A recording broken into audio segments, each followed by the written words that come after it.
Welcome to the channel PK 2023. Hope everyone has a good time watching our videos. Europe beware, Man City are leading a new era of English domination. After becoming the 7th English side to win the Champions League, European sides should fear Premier League opponents in the tournament. There was a recent ITV documentary entitled, When English Football Ruled Europe. It may be time for the producers to make preparations for Season 2. The retrospective focused on the years before the Heysel Stadium tragedy of 1985, when Liverpool, Nottingham Forest and Aston Villa lifted the European Cup. 7 of the 8 European Cups were returned to England between 1977-84, and the second-tier UEFA tournaments were won by Ipswich Town, Tottenham Hotspur and Everton. There seemed to be no stopping our sides until they were exiled after the horrific events in Brussels. Left behind tactically, technically and financially during the ban, it would take years after the return to European competition before such successes were repeated, and never at the same prolific rate. On Saturday night, City became the 7th English winner of the Champions League since 1984. In the 39 years since, English clubs have been well represented on the Champions League Honours Board. Only La Liga and Serie A clubs have collected more victories.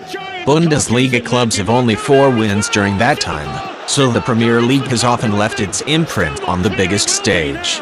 But none of the English clubs' triumphs, many of them great teams in their own right, could cement the idea that the Premier League is the strongest in Europe.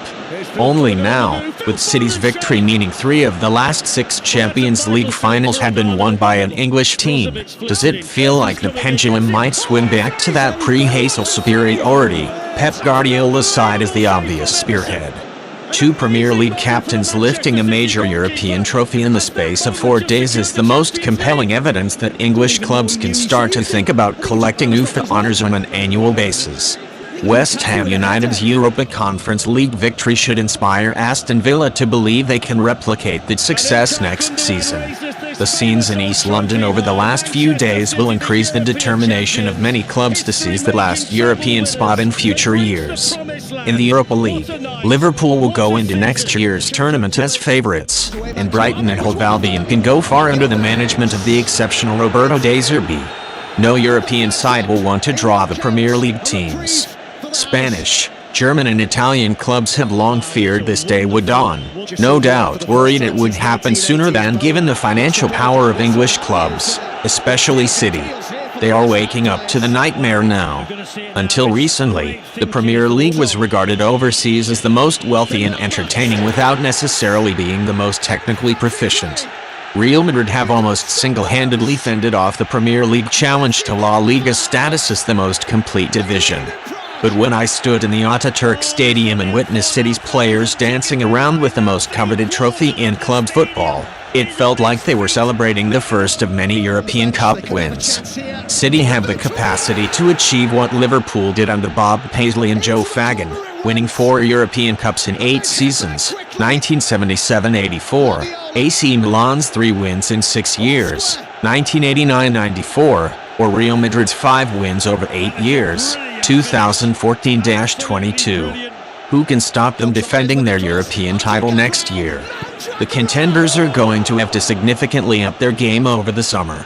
A year ago, I would have argued Real Madrid, Bayern Munich, Liverpool and Chelsea were the only likely challengers to City. 2 of them will not even be in the tournament next season, and Real are entering a period of rebuilding, having been outclassed by City in the semi-final. They will always reach the latter stages, and their imminent signing of Jude Bellingham shows they mean business, but they looked a long way behind during the second leg.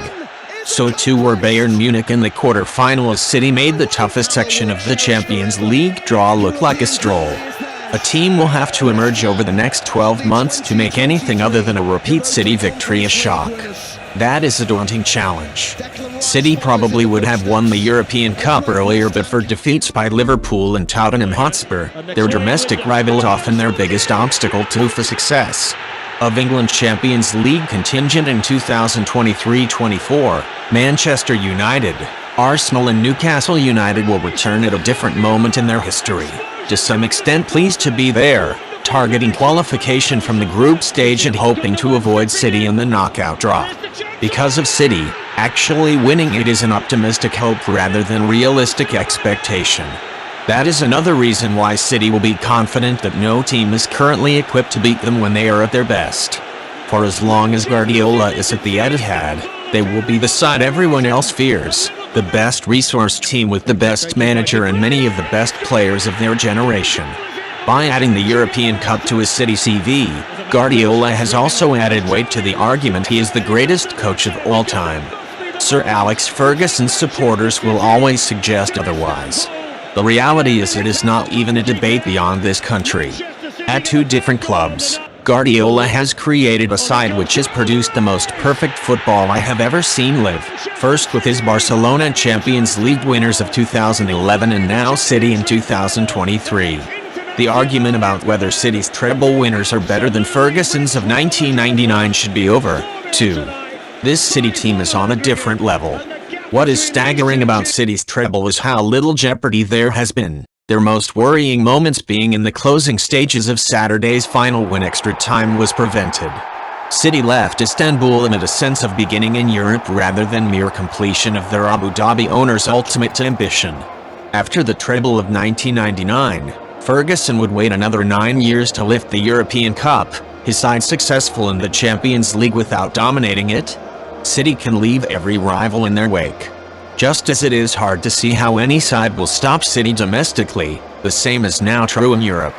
The first win is always the hardest. Having secured it, the players will return to the Champions League next season with more confidence and less pressure.